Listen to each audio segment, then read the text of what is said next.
Capítulo 15.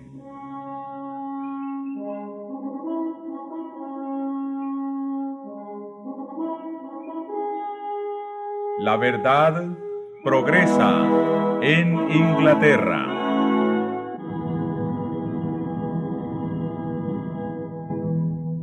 Al mismo tiempo que Lutero daba la Biblia al pueblo de Alemania, Tyndale era impulsado por el Espíritu de Dios a hacer otro tanto para Inglaterra. La Biblia de Wycliffe había sido traducida del texto latino que contenía muchos errores. No había sido impresa, y el costo de las copias manuscritas era tan crecido que, fuera de los ricos y de los nobles, pocos eran los que podían proporcionárselas, y como, además, la Iglesia las proscribía terminantemente, sólo alcanzaban una circulación muy escasa. En el año 1516, o sea, un año antes de que aparecieran las tesis de Lutero, había publicado Erasmo su versión greco-latina del Nuevo Testamento. Era esta la primera vez que la palabra de Dios se imprimía en el idioma original. En esta obra fueron corregidos muchos de los errores de que adolecían las versiones más antiguas, y el sentido de la Escritura era expresado con más claridad. Comunicó a muchos representantes de las clases educadas un conocimiento mejor de la verdad, y dio poderoso impulso a la obra de la Reforma. Pero, en su gran mayoría, el vulgo permanecía apartado de la palabra de Dios. Tyndale iba a completar la obra de Wycliffe al dar a sus compatriotas la Biblia en su propio idioma.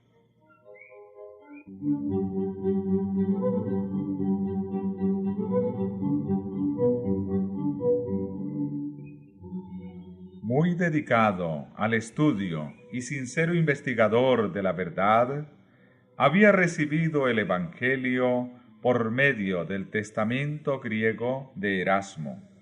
Exponía sus convicciones sin temor alguno e insistía en que todas las doctrinas tienen que ser probadas por las Santas Escrituras. Al acerto papista de que la Iglesia había dado la Biblia y de que sólo la Iglesia podía explicarla, contestaba Tyndale: ¿sabéis quién enseñó a las águilas a buscarse su presa? Ese mismo Dios es el que enseña a sus hijos hambrientos a encontrar a su Padre en su palabra. Lejos de habernos dado vosotros las santas Escrituras, las habéis escondido de nuestra vista, y sois vosotros los que quemáis a los que las escudriñan. Y si pudierais, quemaríais también las mismas Escrituras.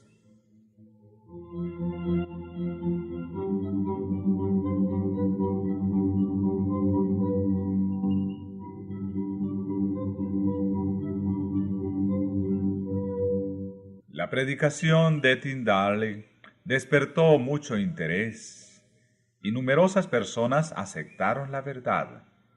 Pero los sacerdotes andaban alerta, y no bien se hubo alejado del campo de sus trabajos, cuando ellos, valiéndose de amenazas y de engaños, se esforzaron en destruir su obra, y con éxito muchas veces. «¡Ay!», decía él, «¿qué hacer? Mientras que yo siembro en un punto, el enemigo destruye lo que dejé sembrado en otro. No me es posible estar a la vez en todas partes. Oh, si los cristianos poseyesen la Biblia en su propio idioma, serían capaces de resistir a estos sofistas. Sin las Santas Escrituras es imposible confirmar a los legos en la verdad.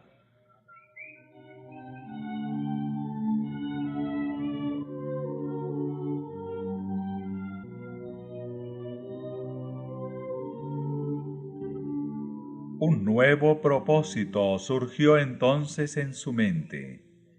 Era en la lengua de Israel, decía, en que se cantaban los salmos en el templo de Jehová. ¿Y no resonará el Evangelio entre nosotros en la lengua de Inglaterra? ¿Será posible que la Iglesia tenga menos luz a mediodía que al alba? Los cristianos deben leer el Nuevo Testamento en su lengua materna. Los doctores y maestros de la Iglesia estaban en desacuerdo. Solamente por la Biblia podían los hombres llegar a la verdad. Uno sostiene a este doctor, otro a aquel, y cada escritor contradice a los demás. ¿De qué manera puede uno saber quién dice la verdad y quién enseña el error? ¿Cómo? En verdad, ello es posible solamente por medio de la palabra de Dios.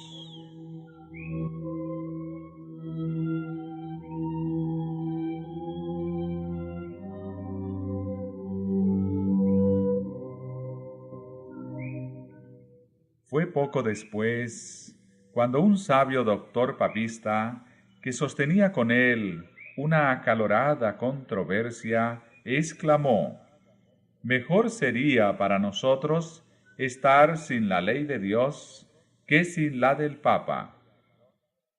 Tyndall repuso: «Yo desafío al Papa y todas sus leyes, y si Dios me guarda con vida, no pasarán muchos años sin que haga yo que un muchacho que trabaje en el arado sepa de las Santas Escrituras más que vos».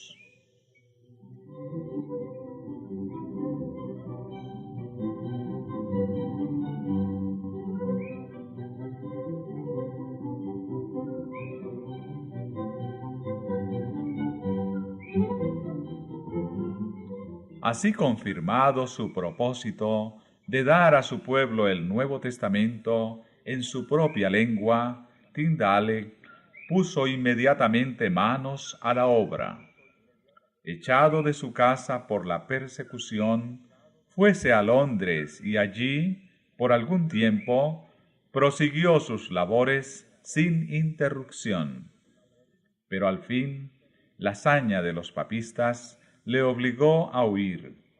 Toda Inglaterra parecía cerrársele y resolvió buscar refugio en Alemania. Allí dio principio a la publicación del Nuevo Testamento en inglés.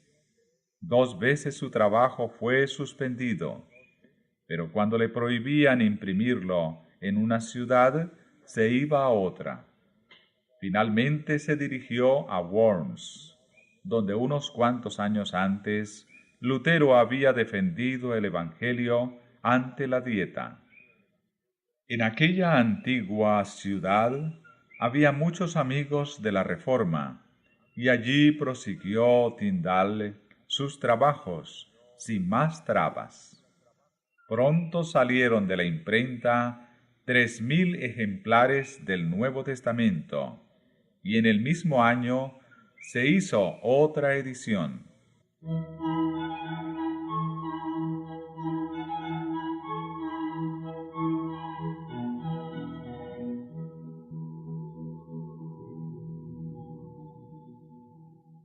Con gran concentración de espíritu y perseverancia prosiguió sus trabajos.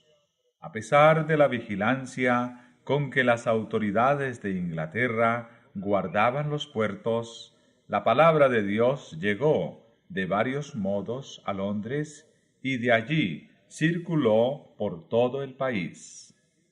Los papistas trataron de suprimir la verdad, pero en vano. El obispo de Durham compró de una sola vez a un librero amigo de Tyndale todo el surtido de Biblias que tenía, para destruirlas, suponiendo que de esta manera estorbaría en algo la circulación de las Escrituras.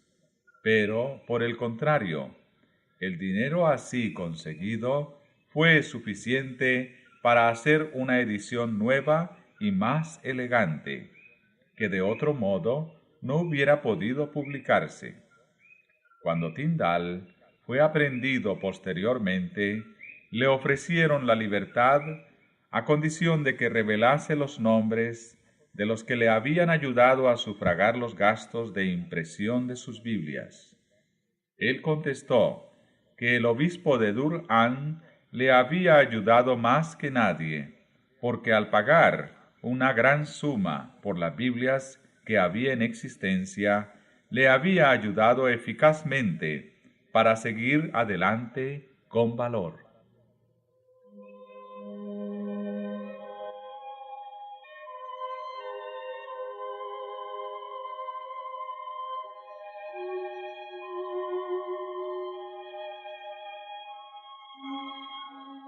La traición entregó a Tyndale a sus enemigos y quedó preso por muchos meses.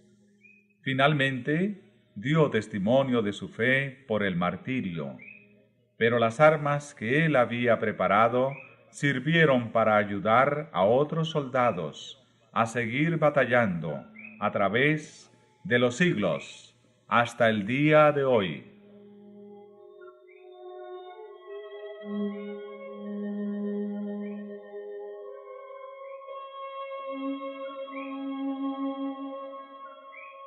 Latimer sostuvo desde el púlpito que la Biblia debía ser leída en el lenguaje popular. El autor de las Santas Escrituras, decía él, es Dios mismo, y ellas participan del poder y de la eternidad de su autor. No hay rey, ni emperador, ni magistrado, ni gobernador que no esté obligado a obedecer su santa palabra. Cuidémonos de las sendas laterales y sigamos el camino recto de la palabra de Dios. No andemos como andaban nuestros padres, ni tratemos de saber lo que hicieron, sino lo que hubieran debido hacer.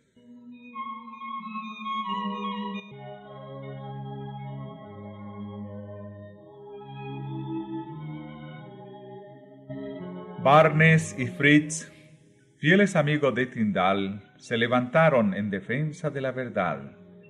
Siguieron después de Cranmer y los Ridley. Estos caudillos de la Reforma inglesa eran hombres instruidos, y casi todos habían sido muy estimados por su fervor y su piedad cuando estuvieron en la comunión de la Iglesia romana. Su oposición al papado fue resultado del conocimiento que tuvieron de los errores de la Santa Sede. Por estar familiarizados con los misterios de Babilonia, tuvieron más poder para alegar contra ella.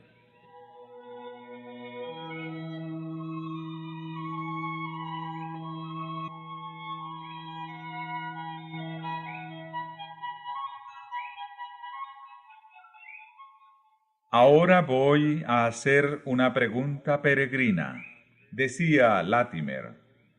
¿Sabéis cuál es el obispo y prelado más diligente de toda Inglaterra? Veo que escucháis y que deseáis conocerle. Pues os diré quién es. Es el diablo. Nunca está fuera de su diócesis. Id a verle cuando queráis. Siempre está en casa. Siempre está con la mano en el arado. Os aseguro que nunca lo encontraréis ocioso. En donde el diablo vive, abajo los libros, vivan los cirios, mueran las Biblias y vivan los rosarios. Abajo la luz del Evangelio, y viva la de los cirios, aún a mediodía. Afuera con la cruz de Cristo, y vivan los rateros del purgatorio. Nada de vestir a los desnudos, a los pobres, a los desamparados, y vamos adornando imágenes y ataviando alegremente piedras y palos. Arriba las tradiciones y leyes humanas, abajo Dios y su santísima palabra. Mal haya que no sean nuestros prelados tan diligentes en sembrar buenas doctrinas como Satanás lo es para sembrar abrojos y cizaña.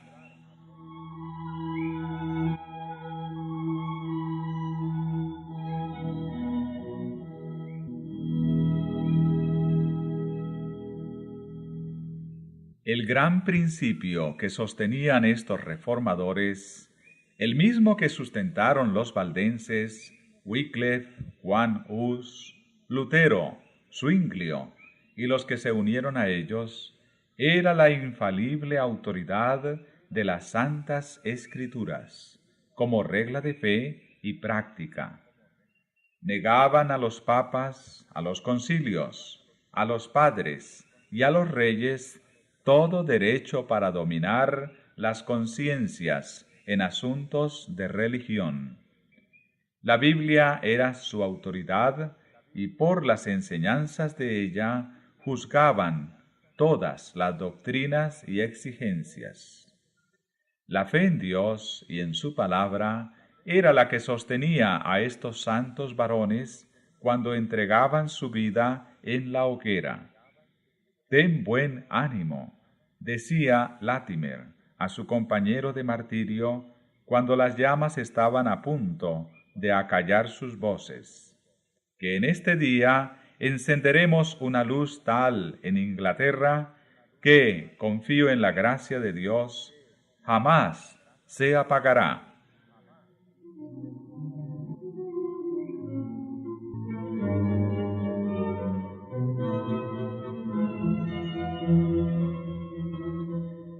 En Escocia, la semilla de la verdad esparcida por Colombano y sus colaboradores no se había malogrado nunca por completo. Centenares de años después que las iglesias de Inglaterra se hubieron sometido al Papa, las de Escocia conservaban aún su libertad. En el siglo XII, sin embargo, se estableció en ella el romanismo, y en ningún otro país ejerció un dominio tan absoluto. En ninguna parte fueron más densas las tinieblas. Con todo, rayos de luz penetraron la oscuridad, trayendo consigo la promesa de un día por venir. Los Lollardos que vinieron de Inglaterra con la Biblia y las enseñanzas de Wycliffe hicieron mucho por conservar el conocimiento del Evangelio, y cada siglo tuvo sus confesores y sus mártires.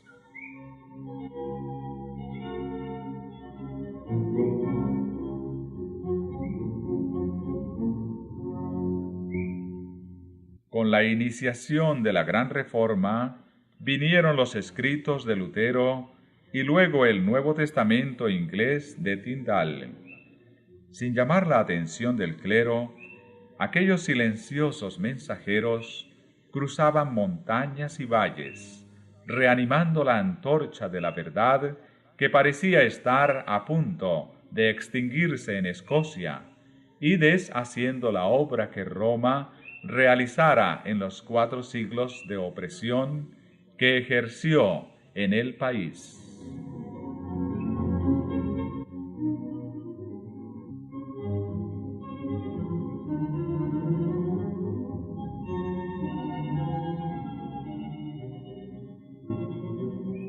Entonces la sangre de los mártires dio nuevo impulso al movimiento de la Reforma. Los caudillos papistas despertaron repentinamente ante el peligro que amenazaba su causa y llevaron a la hoguera a algunos de los más nobles y más honorables hijos de Escocia.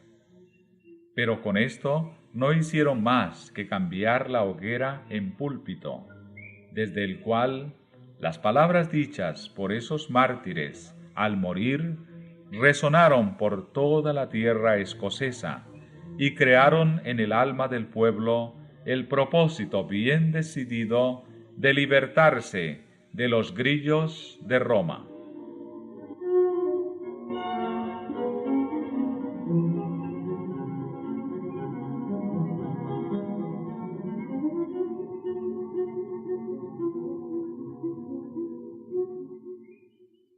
Hamilton y Wishart, príncipes por su carácter y por su nacimiento, y con ellos un largo séquito de más humildes discípulos, entregaron sus vidas en la hoguera. Empero, de la ardiente pira de Wishart, volvió uno a quien las llamas no iban a consumir, uno que bajo la dirección de Dios iba a hacer oír el toque de difuntos por el papado en Escocia.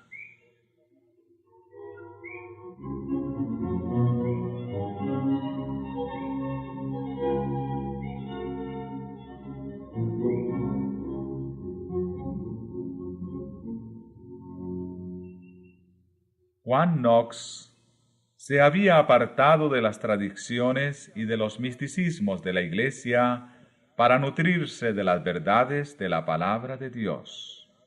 Y las enseñanzas de Wishart le confirmaron en la resolución de abandonar la comunión de Roma y unirse con los perseguidos reformadores.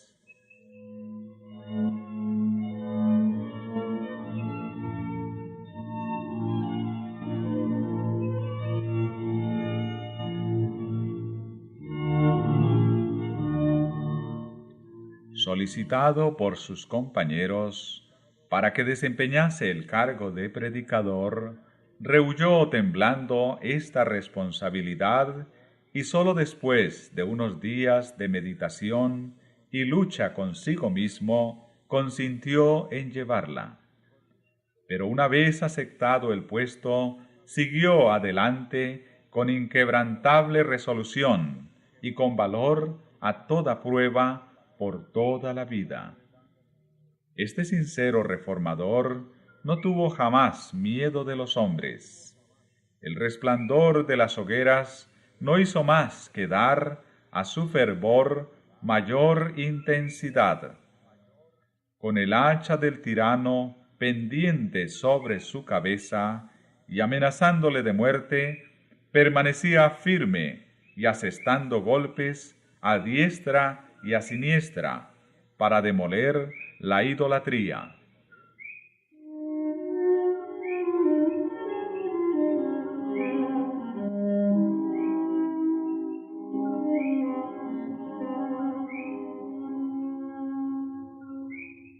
Cuando lo llevaron ante la reina de Escocia, en cuya presencia flaqueó el valor de más de un caudillo protestante, Juan Knox testificó firme y denodadamente por la verdad. No podían ganarlo con halagos, ni intimidarlo con amenazas. La reina le culpó de herejía. Había enseñado al pueblo una religión que estaba prohibida por el Estado y con ello, añadía ella, transgredía el mandamiento de Dios que ordena a los súbditos obedecer a sus gobernantes. Knox respondió con firmeza: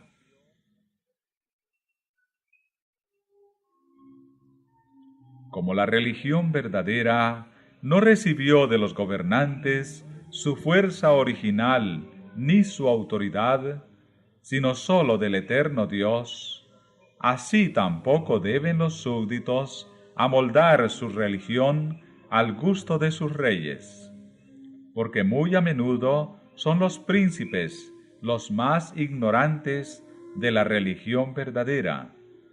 Si toda la simiente de Abraham hubiera sido de la religión del faraón, del cual fueron súbditos por largo tiempo, os pregunto, señora, ¿qué religión habría hoy en el mundo?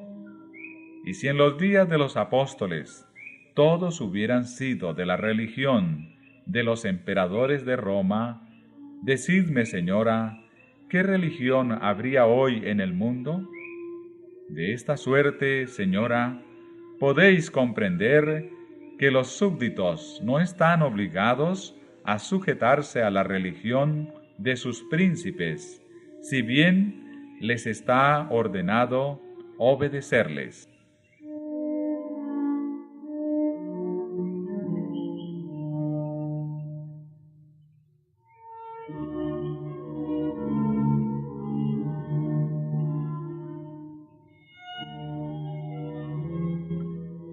María respondió: Vos interpretáis las Escrituras de un modo, y ellos, los maestros romanistas, las interpretan de otro. ¿A quién creeré y quién será juez en este asunto?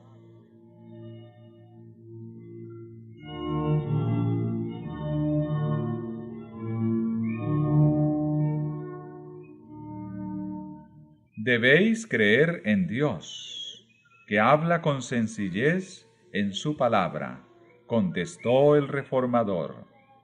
Y más de lo que ella os diga, no debéis creer ni de unos ni de otros.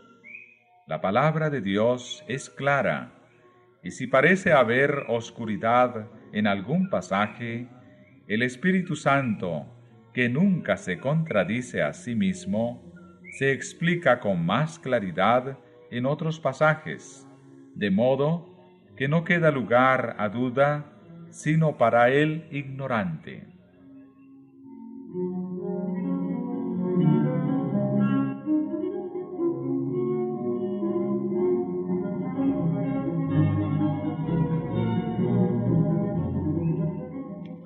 Tales fueron las verdades que el intrépido reformador, con peligro de su vida, dirigió a los oídos reales. Con el mismo valor indómito, se aferró a su propósito y siguió orando y combatiendo como fiel soldado del Señor, hasta que Escocia quedó libre del papado.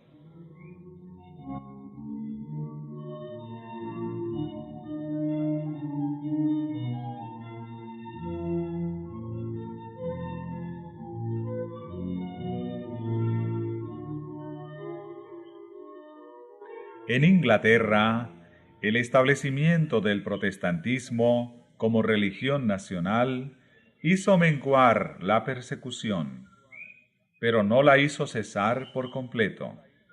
Aunque muchas de las doctrinas de Roma fueron suprimidas, se conservaron muchas de sus formas de culto.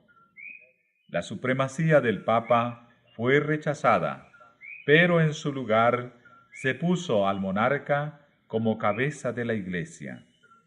Mucho distaban aún los servicios de la Iglesia de la pureza y sencillez del Evangelio. El gran principio de la libertad religiosa no era aún entendido. Si bien es verdad que pocas veces apelaron los gobernantes protestantes a las horribles crueldades de que se valía Roma contra los herejes, no se reconocía el derecho que tienen todo hombre de adorar a Dios según los dictados de su conciencia. Se exigía de todos que aceptaran las doctrinas y observaran las formas de culto prescritas por la Iglesia establecida. Aún se siguió persiguiendo a los disidentes por centenares de años, con mayor o menor encarnizamiento.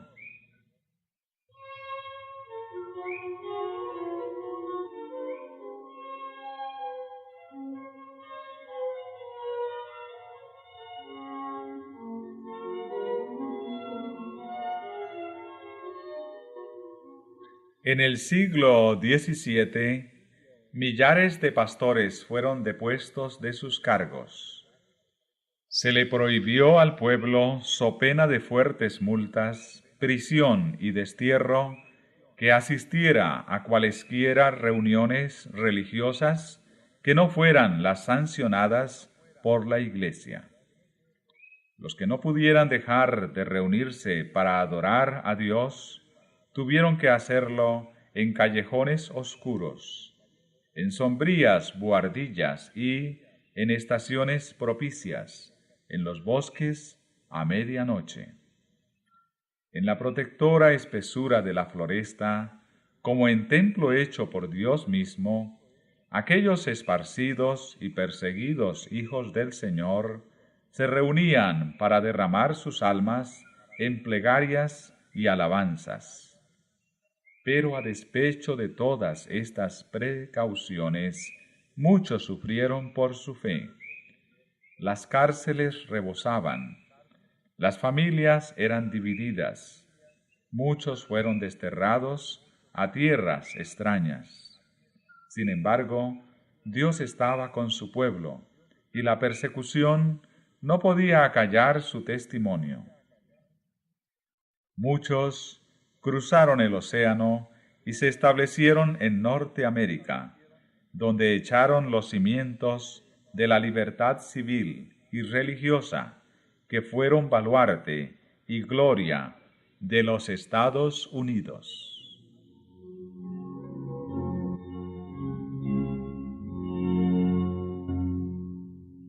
Otra vez, como en los tiempos apostólicos, la persecución contribuyó al progreso del Evangelio. En una asquerosa mazmorra, atestada de reos y libertinos, Juan Bunyan respiró el verdadero ambiente del cielo y escribió su maravillosa alegoría del viaje del peregrino de la ciudad de destrucción a la ciudad celestial. Por más de 200 años, aquella voz habló desde la cárcel de Bedford con poder penetrante a los corazones de los hombres. El Viador y la gracia abundante para el mayor de los pecadores han guiado a muchos por el sendero de la vida eterna.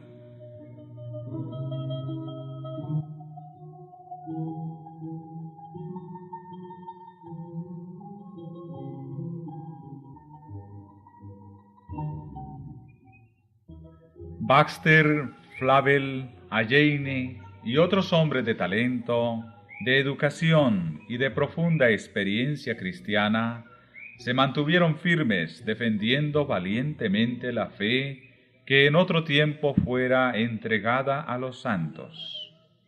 La obra que ellos hicieron y que fue proscrita y anatemizada por los reyes de este mundo es imperecedera.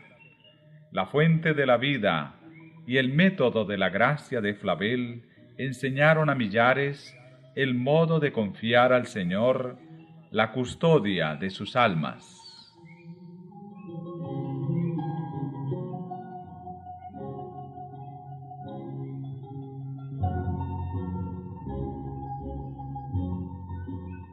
El pastor reformado de Baxter fue una verdadera bendición para muchos que deseaban un avivamiento de la obra de Dios, y su descanso eterno de los santos cumplió su misión de llevar almas al descanso que queda para el pueblo de Dios.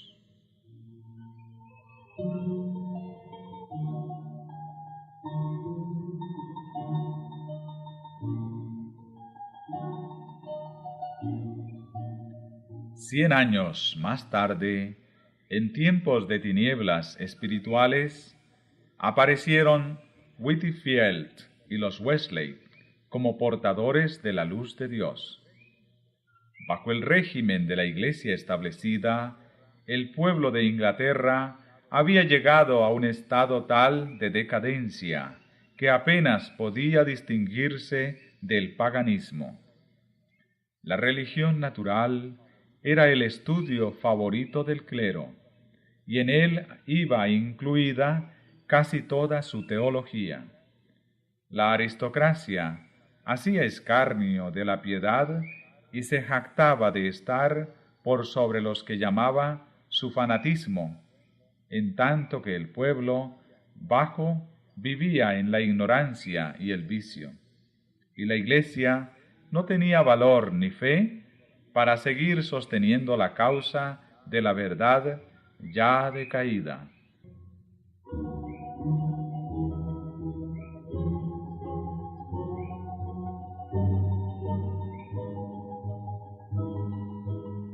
La gran doctrina de la justificación por la fe, tan claramente enseñada por Lutero, se había perdido casi totalmente de vista, y ocupaban su lugar los principios del romanismo de confiar en las buenas obras para obtener la salvación. Whitefield y los Wesley, miembros de la Iglesia establecida, buscaban con sinceridad el favor de Dios, que, según se les había enseñado, se conseguía por medio de una vida virtuosa y por la observancia de los ritos religiosos.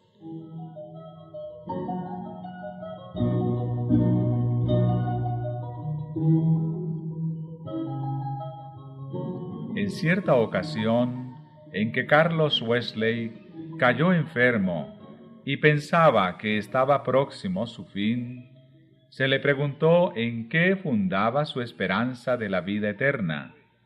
Su respuesta fue: he hecho cuanto he podido por servir a Dios. Pero como el amigo que le dirigiera la pregunta no parecía satisfecho con la contestación, Wesley pensó que ¿no son suficientes mis esfuerzos para fundar mi esperanza? ¿Me privaría de mis esfuerzos? No tengo otra cosa en que confiar. Tales eran las tinieblas que habían caído sobre la Iglesia y ocultaban la expiación, despojaban a Cristo de su gloria y desviaban la mente de los hombres de su única esperanza de salvación, la sangre del Redentor crucificado.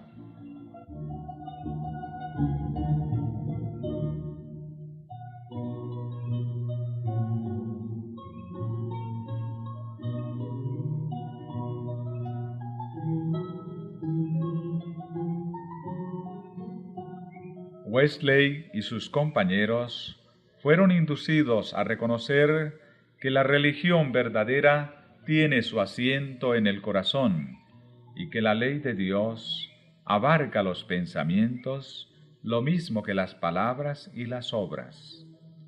Convencidos de la necesidad de tener santidad en el corazón, así como de conducirse correctamente, decidieron seriamente iniciar una vida nueva. Por medio de esfuerzos diligentes, acompañados de fervientes oraciones, se empeñaban en vencer las malas inclinaciones del corazón natural. Llevaban una vida de abnegación, de amor y de humillación, y observaban rigurosamente todo aquello que a su parecer podría ayudarles a alcanzar lo que más deseaban, una santidad que pudiese asegurarles el favor de Dios. Pero no lograban lo que buscaban. Vanos eran sus esfuerzos para librarse de la condenación del pecado y para quebrantar su poder. Era la misma lucha que había tenido que sostener Lutero en su celda del convento en Erfurt. Era la misma pregunta que le había atormentado el alma: ¿cómo puede el hombre ser justo para con Dios?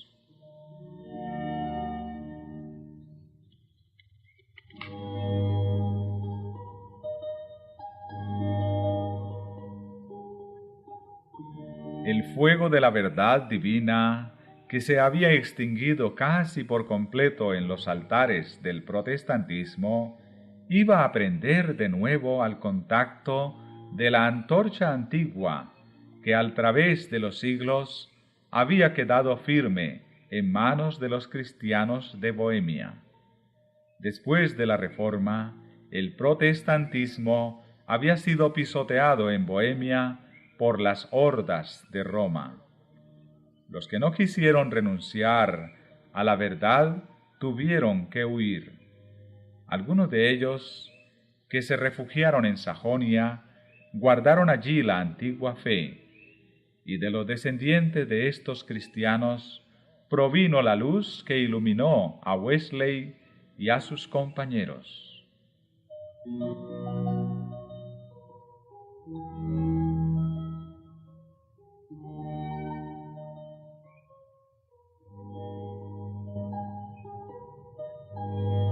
Después de haber sido ordenados para el ministerio, Juan y Carlos Wesley fueron enviados como misioneros a América. Iba también a bordo un grupo de moravos. Durante el viaje se desencadenaron violentas tempestades, y Juan Wesley, viéndose frente a la muerte, no se sintió seguro de estar en paz con Dios. Los alemanes, por el contrario, manifestaban una calma y una confianza que él no conocía.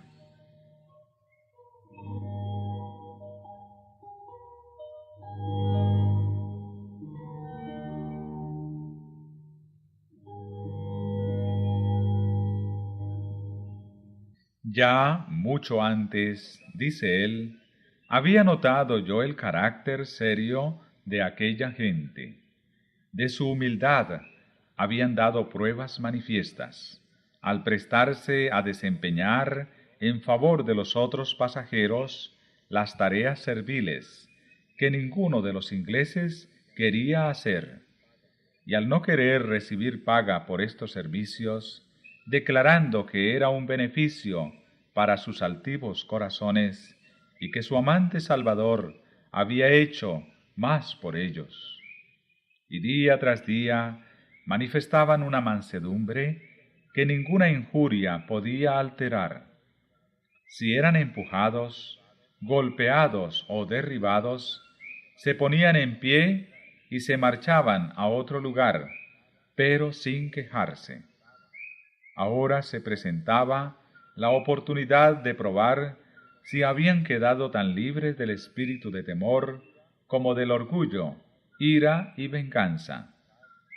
Cuando iban a la mitad del salmo que estaban entonando al comenzar su culto, el mar embravecido desgarró la vela mayor, anegó la embarcación y penetró de tal modo por la cubierta que parecía que las tremendas profundidades nos habían tragado ya.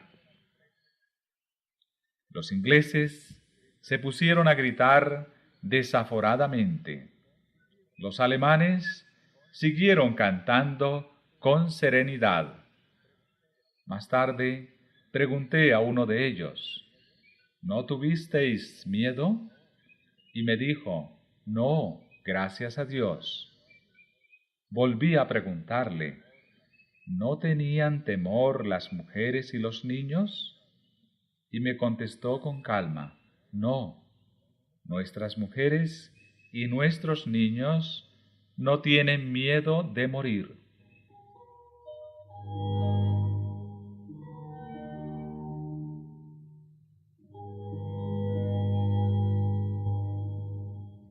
Al arribar a San Banach, vivió Wesley algún tiempo con los moravos y quedó muy impresionado por su comportamiento cristiano.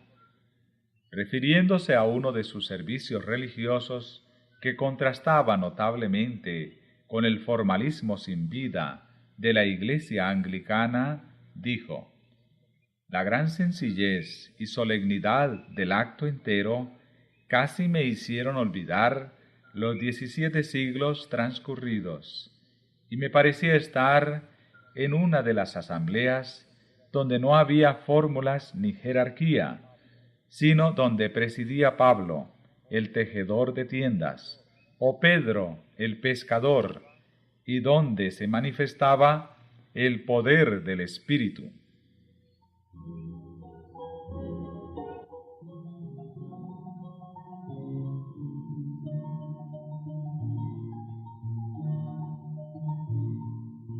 Al regresar a Inglaterra, Wesley, bajo la dirección de un predicador moravo, llegó a una inteligencia más clara de la fe bíblica. Llegó al convencimiento de que debía renunciar por completo a depender de sus propias obras para la salvación y confiar plenamente en el Cordero de Dios, que quita el pecado del mundo. En una reunión de la Sociedad Morava en Londres, se leyó una declaración de Lutero que describía el cambio que obra el Espíritu de Dios en el corazón del creyente. Al escucharlo, Wesley se encendió la fe en su alma. Sentí, dice, calentarse mi corazón de un modo extraño. Sentí entrar en mí la confianza en Cristo y en Cristo solo, para mi salvación. Y fueme dada plena seguridad de que había quitado mis pecados, sí, los míos, y de que me había librado a mí de la ley del pecado y de la muerte.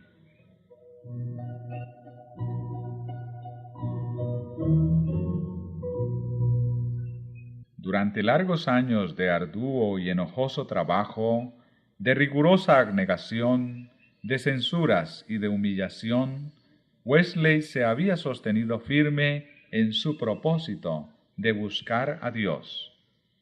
Al fin le encontró y comprobó que la gracia que se había empeñado en ganar por medio de oraciones y ayunos, de limosnas y sacrificios, era un don sin dinero y sin precio.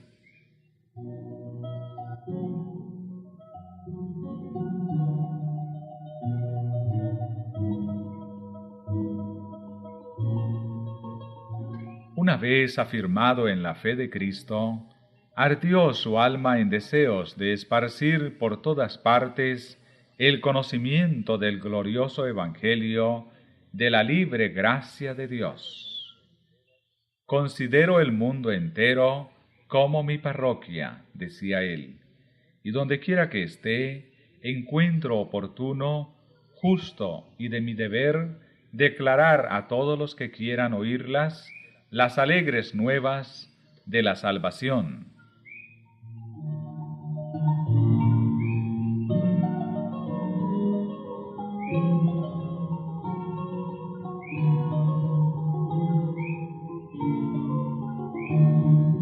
Siguió llevando una vida de abnegación y rigor, ya no como base sino como resultado de la fe, no como raíz sino como fruto de la santidad. La gracia de Dios en Cristo es el fundamento de la esperanza del cristiano, y dicha gracia debe manifestarse en la obediencia. Wesley consagró su vida a predicar las grandes verdades que había recibido: la justificación por medio de la fe en la sangre expiatoria de Cristo y el poder regenerador del Espíritu Santo en el corazón, que lleva fruto en una vida conforme al ejemplo de Cristo.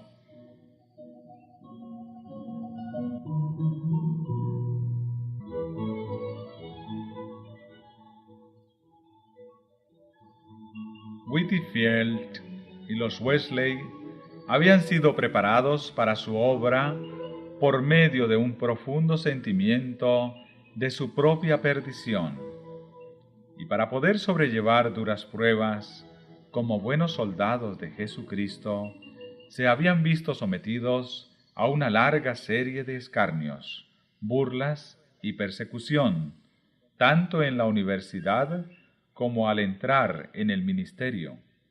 Ellos y otros pocos, que simpatizaban con ellos fueron llamados despectivamente metodistas por sus condiscípulos incrédulos. Pero en la actualidad el apodo es considerado como honroso por una de las mayores denominaciones de Inglaterra y de América.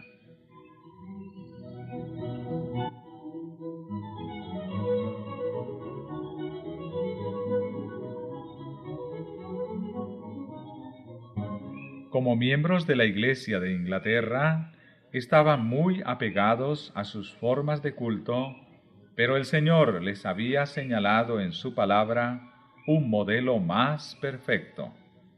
El Espíritu Santo les constriñó a predicar a Cristo y a éste crucificado. El poder del Altísimo acompañó sus labores. Millares fueron convencidos y verdaderamente convertidos. Había que proteger de los lobos rapaces a estas ovejas. Wesley no había pensado formar una nueva denominación, pero organizó a los convertidos en lo que se llamó en aquel entonces la Unión Metodista.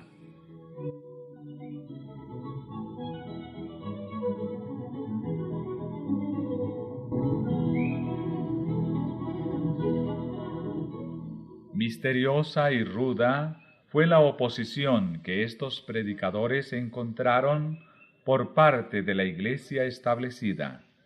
Y sin embargo, Dios, en su sabiduría, ordenó las cosas de modo que la reforma se inició dentro de la misma iglesia. Si hubiera venido por completo de afuera, no habría podido penetrar donde tanto se necesitaba. Pero como los predicadores del reavivamiento eran eclesiásticos y trabajaban dentro del jirón de la iglesia dondequiera que encontraban oportunidad para ello, la verdad entró donde las puertas hubieran de otro modo quedado cerradas. Algunos de los clérigos despertaron de su sopor y se convirtieron en predicadores activos de sus parroquias.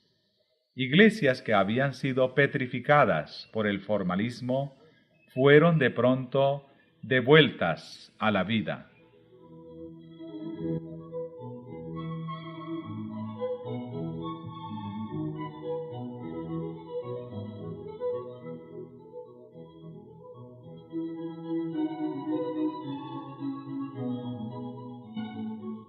En los tiempos de Wesley, como en todas las épocas de la historia de la Iglesia, hubo hombres dotados de diferentes dones que hicieron cada uno la obra que les fuera señalada. No estuvieron de acuerdo en todos los puntos de doctrina, pero todos fueron guiados por el Espíritu de Dios y unidos en el absorbente propósito de ganar almas para Cristo. Las diferencias que mediaron entre Whitefield y los Wesley estuvieron en cierta ocasión a punto de separarlos, pero habiendo aprendido a ser mansos en la escuela de Cristo, la tolerancia y el amor fraternal los reconciliaron.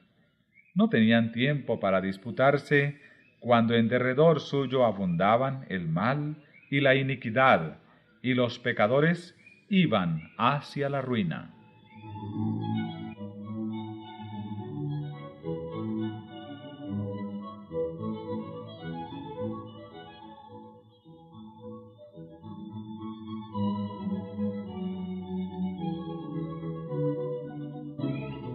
Los siervos de Dios tuvieron que recorrer un camino duro.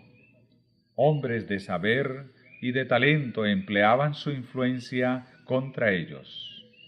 Al cabo de algún tiempo, muchos de los eclesiásticos manifestaron hostilidad resuelta y las puertas de la iglesia se cerraron a la fe pura y a los que la proclamaban. La actitud adoptada por los clérigos al denunciarlos desde el púlpito despertó los elementos favorables a las tinieblas, la ignorancia y la iniquidad. Una y otra vez, Wesley escapó a la muerte por algún milagro de la misericordia de Dios. Cuando la ira de las turbas rugía contra él y parecía no haber ya modo de escapar, un ángel en forma de hombre se le ponía al lado. La turba retrocedía y el siervo de Cristo salía ileso del lugar peligroso.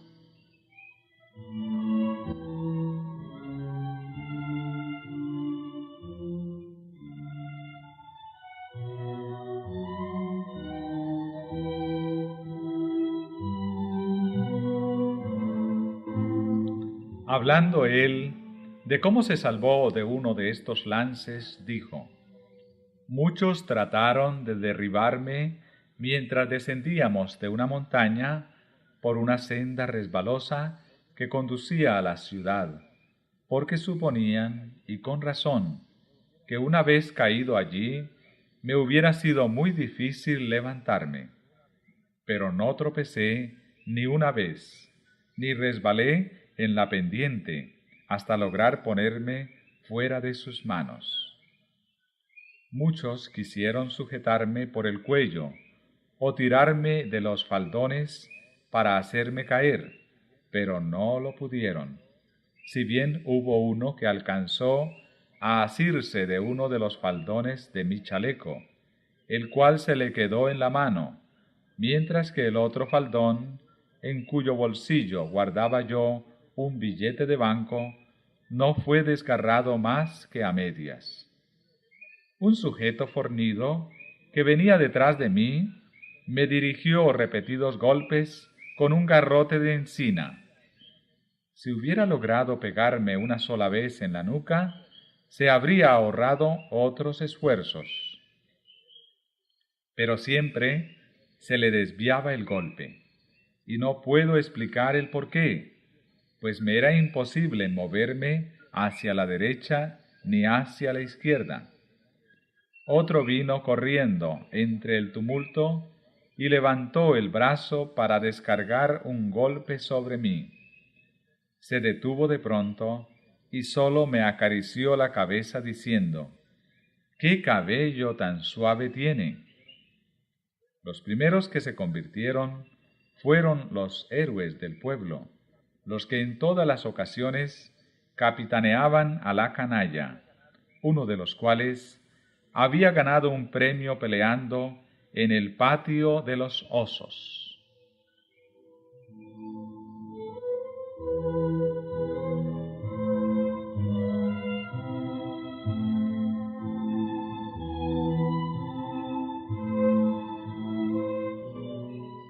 Cuán suave y gradualmente nos prepara Dios para hacer su voluntad. 2 años ha, pasó rozándome el hombre un pedazo de ladrillo. 1 año después, recibí una pedrada en la frente. Hace 1 mes que me asestaron un golpe y hoy por la tarde 2. Uno antes de que entrara en el pueblo y otro después de haber salido de él. Pero fue como si no me hubieran tocado, pues si bien un desconocido me dio un golpe en el pecho con todas sus fuerzas y el otro en la boca con tanta furia que la sangre brotó inmediatamente, no sentí más dolor que si me hubieran dado con una paja.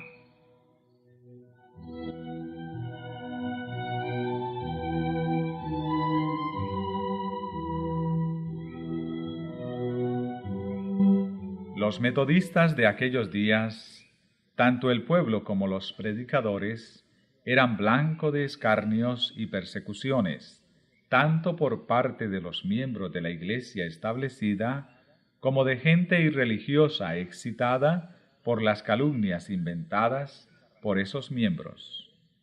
Se les arrastraba ante los tribunales de justicia, que lo eran solo de nombre, pues la justicia en aquellos días era rara en las cortes. Con frecuencia eran atacados por sus perseguidores. La turba iba de casa en casa y le destruía los muebles y lo que encontraban, llevándose lo que les parecía y ultrajando brutalmente a hombres, mujeres y niños. En ocasiones se fijaban avisos en las calles, convocando a los que quisiesen ayudar a quebrar ventanas y saquear las casas de los metodistas, dándoles cita en lugar y hora señalados. Estos atropellos de las leyes divinas y humanas se dejaban pasar sin castigo. Se organizó una persecución en forma contra la gente cuya única falta consistía en que procuraban apartar a los pecadores del camino de la perdición y llevarlos a la senda de la santidad.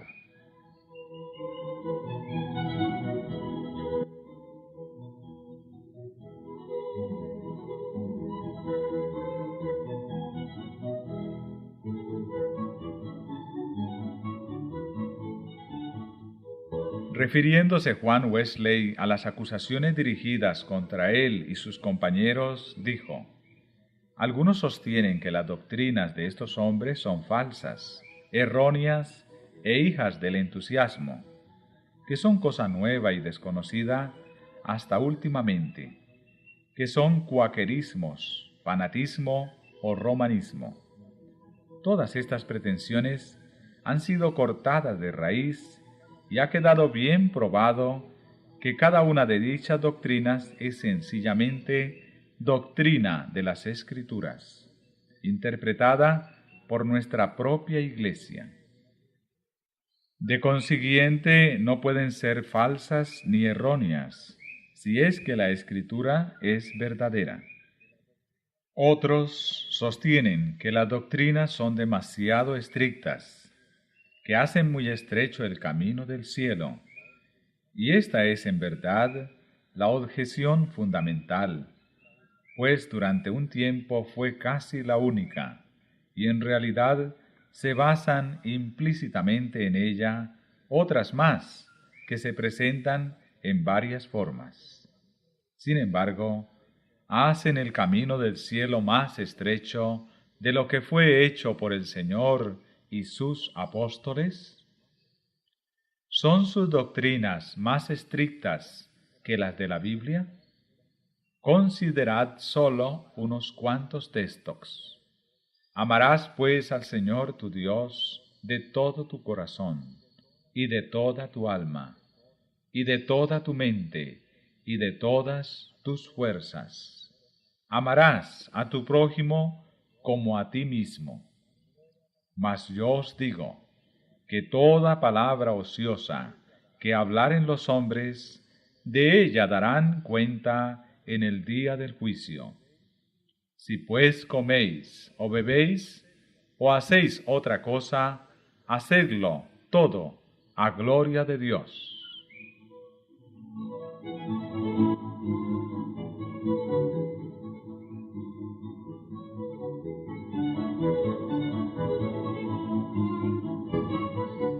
Si su doctrina es más estricta que esto, son dignos de censura, pero en conciencia bien sabéis que no lo es. ¿Y quién puede ser menos estricto sin corromper la palabra de Dios? ¿Podría algún mayordomo de los misterios de Dios ser declarado fiel si alterase parte siquiera de tan sagrado depósito? No. Nada puede quitar, nada puede suavizar. Antes está en la obligación de manifestar a todos: no puedo rebajar las Escrituras a vuestro gusto. Tenéis que elevaros vosotros mismos hasta ellas o morir para siempre. El grito general es: ¡qué faltos de caridad son estos hombres! ¿Que no tienen caridad? ¿En qué respecto? ¿No dan de comer al hambriento y no visten al desnudo? No, no es este el asunto, que en esto no faltan. Donde les falta caridad es en su modo de juzgar, pues creen que ninguno puede ser salvo a no ser que siga el camino de ellos.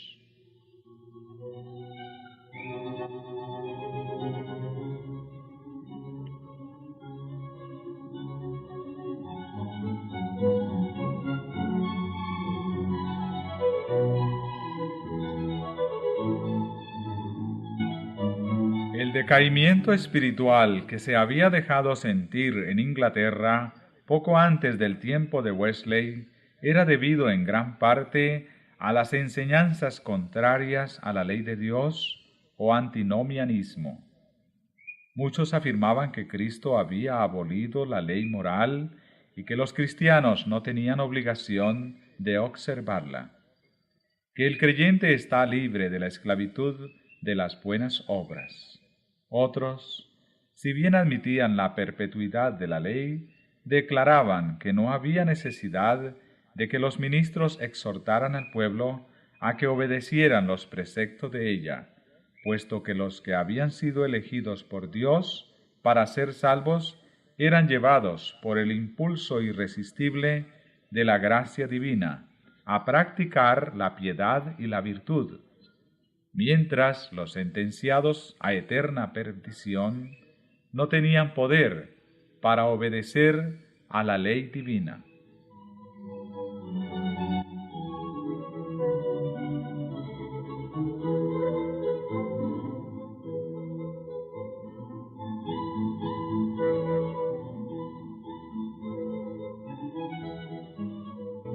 Otros, que también sostenían que los elegidos no pueden ser destituidos de la gracia ni perder el favor divino, llegaban a la conclusión aún más horrenda de que sus malas acciones no son en realidad pecaminosas, ni pueden ser consideradas como casos de violación de la ley divina, y que en consecuencia los tales no tienen por qué confesar sus pecados ni romper con ellos por medio del arrepentimiento.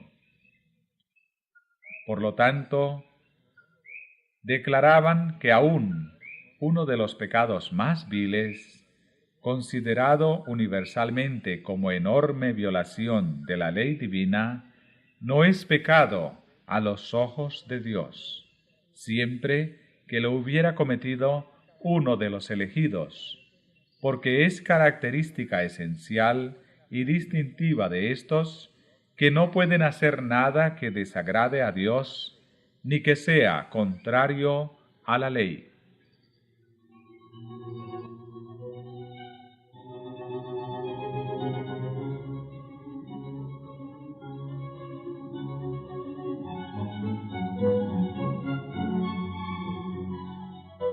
Estas monstruosas doctrinas son esencialmente lo mismo que la enseñanza posterior de los educadores y teólogos populares, quienes dicen que no existe ley divina como norma inmutable de lo que es recto, y que más bien la norma de la moralidad es indicada por la sociedad, y que ha estado siempre sujeta a cambios. Todas estas ideas son inspiradas por el mismo Espíritu Maestro, por aquel que, hasta entre los seres impecables de los cielos, comenzó su obra de procurar suprimir las justas restricciones de la ley de Dios.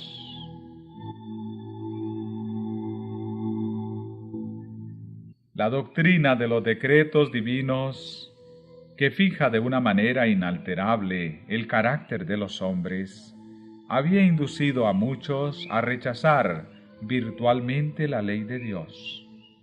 Wesley se oponía tenazmente a los errores de los maestros del antinomianismo y probaba que son contrarios a las Escrituras, porque la gracia de Dios, que trae salvación a todos los hombres, se manifestó, porque esto es bueno y agradable delante de Dios nuestro Salvador, el cual quiere que todos los hombres sean salvos y que vengan al conocimiento de la verdad. Porque hay un Dios, asimismo un mediador entre Dios y los hombres, Jesucristo hombre, el cual se dio a sí mismo en precio del rescate por todos. El Espíritu de Dios es concedido libremente para que todos puedan echar mano de los medios de salvación. Así es como Cristo, la luz verdadera, alumbra a todo hombre que viene a este mundo. Los hombres se privan de la salvación porque rehúsan voluntariamente la dádiva de vida.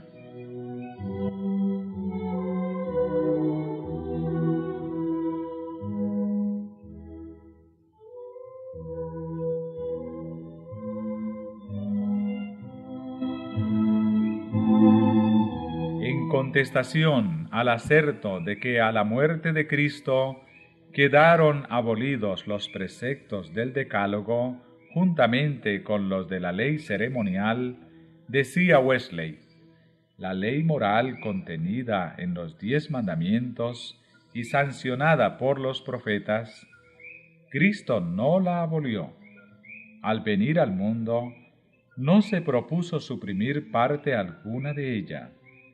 Esta es una ley que jamás puede ser abolida, pues permanece firme como fiel testigo en los cielos. Existía desde el principio del mundo, habiendo sido escrita no en tablas de piedra, sino en el corazón de todos los hijos de los hombres al salir de manos del Creador. Y no obstante estar ahora borradas en gran manera por el pecado las letras, tiempo atrás escritas por el dedo de Dios, no pueden serlo del todo mientras tengamos conciencia alguna del bien y del mal. Cada parte de esta ley ha de seguir en vigor para toda la humanidad y por todos los siglos, porque no depende de ninguna consideración de tiempo, ni de lugar, ni de ninguna otra circunstancia sujeta a alteración, sino que depende de la naturaleza de Dios mismo, de la del hombre y de la invariable relación que existe entre uno y otro.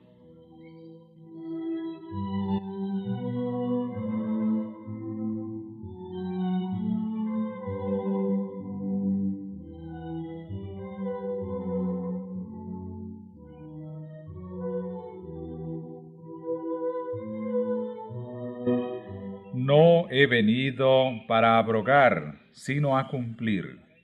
Sin duda quiere el Señor dar a entender en este pasaje, según se colige por el contexto, que vino a establecerla en su plenitud, a despecho de cómo puedan interpretarla los hombres, que vino a aclarar plenamente lo que en ella pudiera haber de oscuro.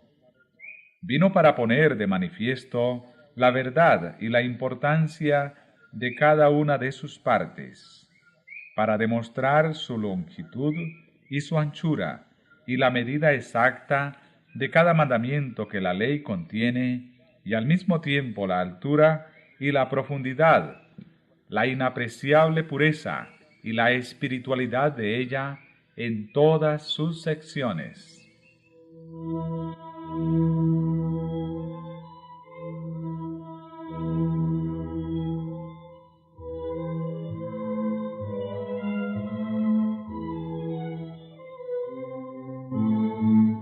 Wesley demostró la perfecta armonía que existe entre la ley y el Evangelio. Existe, pues, entre la ley y el Evangelio la relación más estrecha que se pueda concebir. Por una parte, la ley nos abre continuamente paso hacia el Evangelio y nos lo señala, y por otra, el Evangelio nos lleva constantemente a un cumplimiento exacto de la ley. La ley, por ejemplo, nos exige que amemos a Dios y a nuestro prójimo, y que seamos mansos, humildes y santos. Nos sentimos incapaces de estas cosas y aún más. Sabemos que a los hombres esto es imposible, pero vemos una promesa de Dios, de darnos ese amor y de hacernos humildes, mansos y santos. Nos acogemos a este Evangelio y a estas alegres nuevas. Se nos da conforme a nuestra fe, y la justicia de la ley se cumple en nosotros por medio de la fe que es en Cristo Jesús.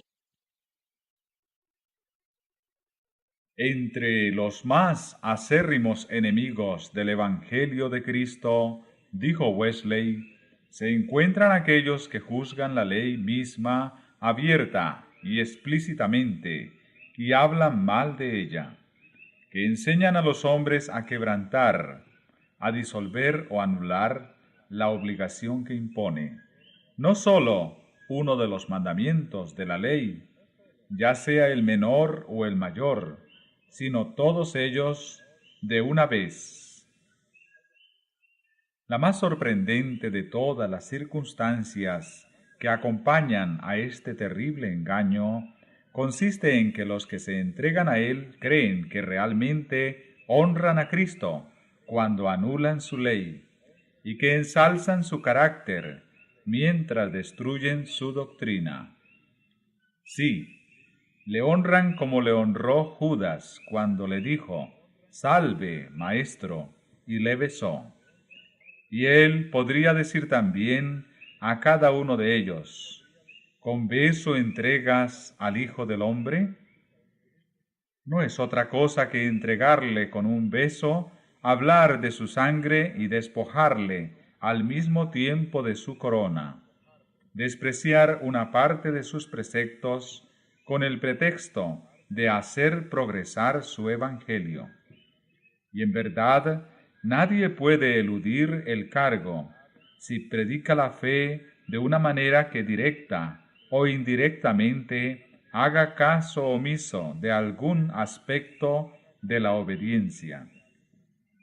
Si predica a Cristo de un modo que anule o debilite en algo el más pequeño de los mandamientos.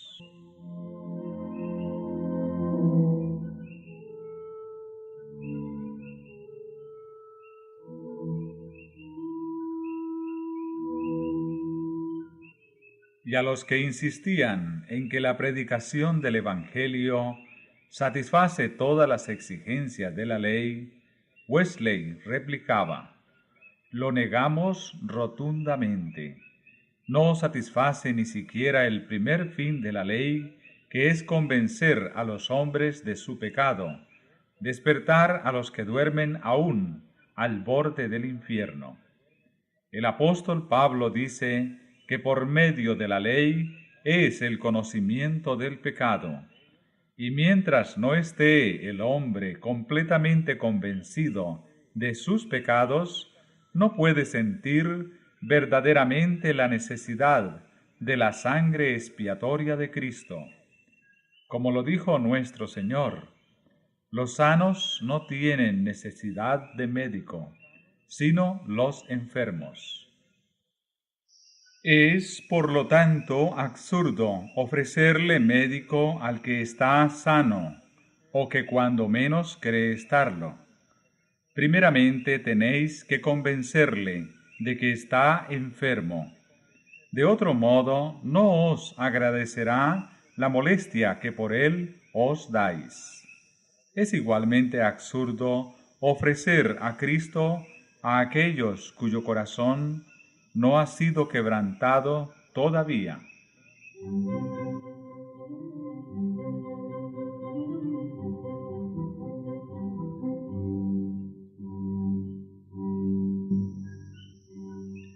De modo que, al predicar el Evangelio de la gracia de Dios, Wesley, como su maestro, procuraba engrandecer la ley y hacerla honorable.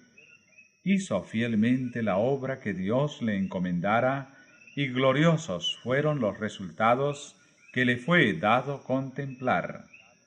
Hacia el fin de su larga vida, de más de 80 años, de los cuales consagró más de medio siglo a su ministerio itinerante, sus fieles adherentes sumaban más de 500.000 de almas.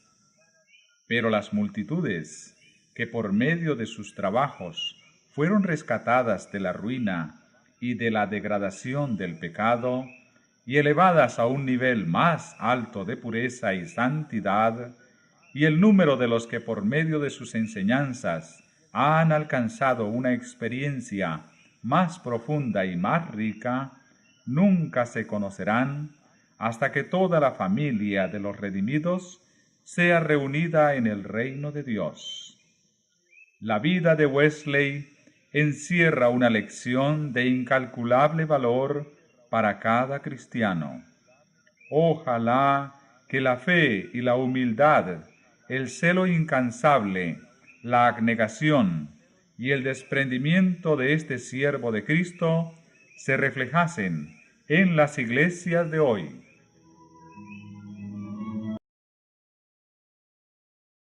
La Escritura era expresado con más claridad. Comunicó a muchos representantes de las clases educadas un conocimiento mejor de la verdad y dio poderoso impulso a la obra de la reforma. Pero, en su gran mayoría, el vulgo permanecía apartado de la palabra de Dios. Tyndale iba a completar la obra de Wycliffe al dar a sus compatriotas la Biblia en su propio idioma.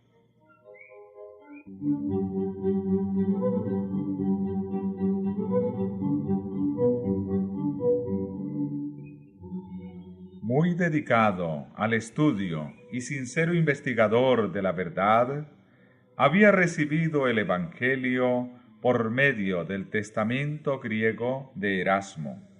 Exponía sus convicciones sin temor alguno e insistía en que todas las doctrinas tienen que ser probadas por las santas escrituras.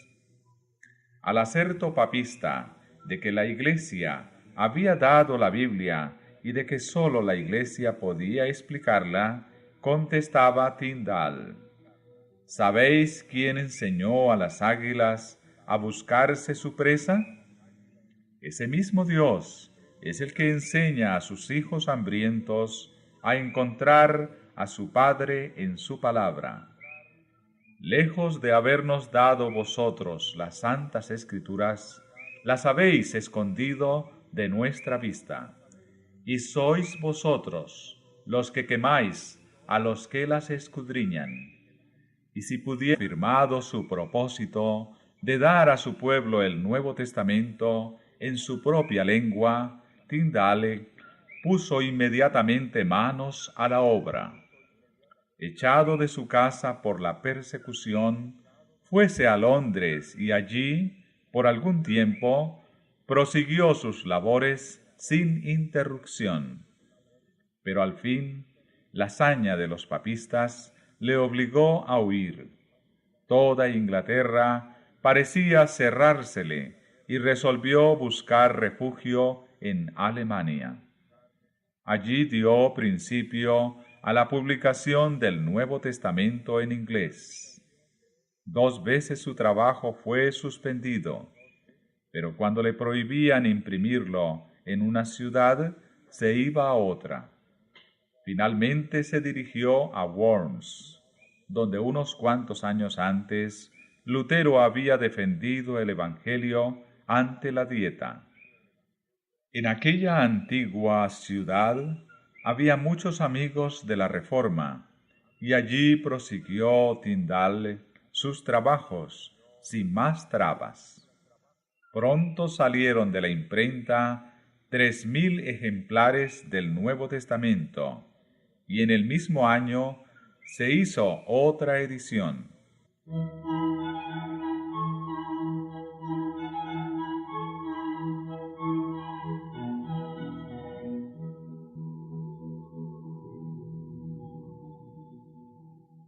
Con gran concentración de espíritu y perseverancia prosiguió sus trabajos. A pesar de la vigilancia con que las autoridades.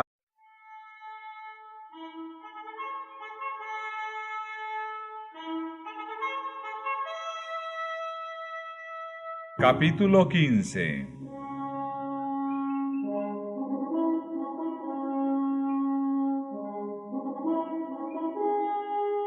La verdad progresa en Inglaterra.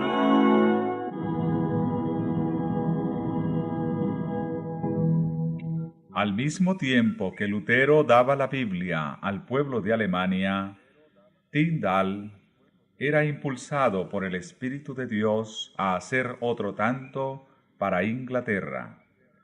La Biblia de Wycliffe había sido traducida del texto latino que contenía muchos errores. No había sido impresa, y el costo de las copias manuscritas era tan crecido que, fuera de los ricos y de los nobles, pocos eran los que podían proporcionárselas, y como, además, la Iglesia las proscribía terminantemente, sólo alcanzaban una circulación muy escasa. En el año 1516, o sea, un año antes de que aparecieran las tesis de Lutero, había publicado Erasmo su versión greco-latina del Nuevo Testamento. Era esta la primera vez que la palabra de Dios se imprimía en el idioma original. En esta obra fueron corregidos muchos de los errores de que adolecían las versiones más antiguas, y el sentido de la que al alba los cristianos deben leer el Nuevo Testamento en su lengua materna. Los doctores y maestros de la Iglesia estaban en desacuerdo. Solamente por la Biblia podían los hombres llegar a la verdad. Uno sostiene a este doctor, otro a aquel, y cada escritor contradice a los demás. ¿De qué manera puede uno saber quién dice la verdad y quién enseña el error? ¿Cómo? En verdad, ello es posible solamente por medio de la palabra de Dios.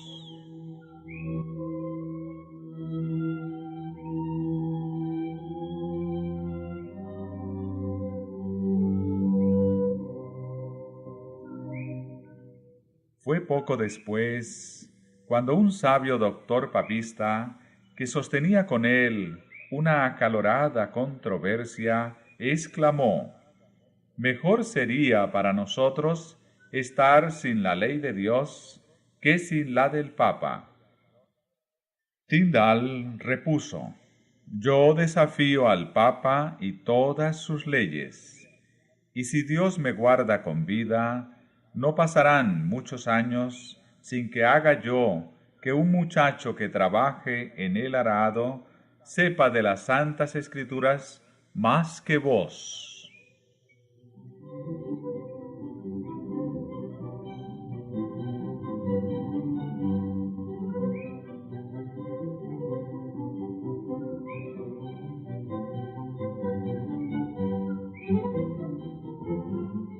Así confiáis que maríais también las mismas escrituras.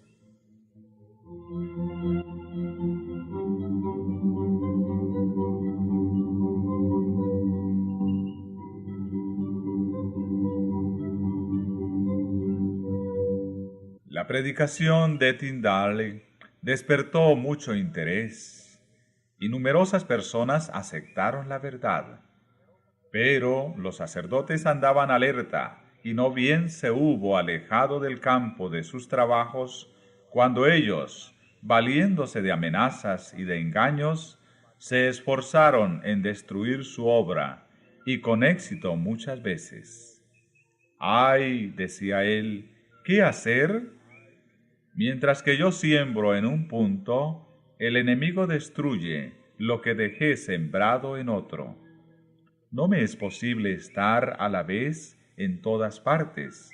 Oh, si los cristianos poseyesen la Biblia en su propio idioma, serían capaces de resistir a estos sofistas. Sin las Santas Escrituras es imposible confirmar a los legos en la verdad.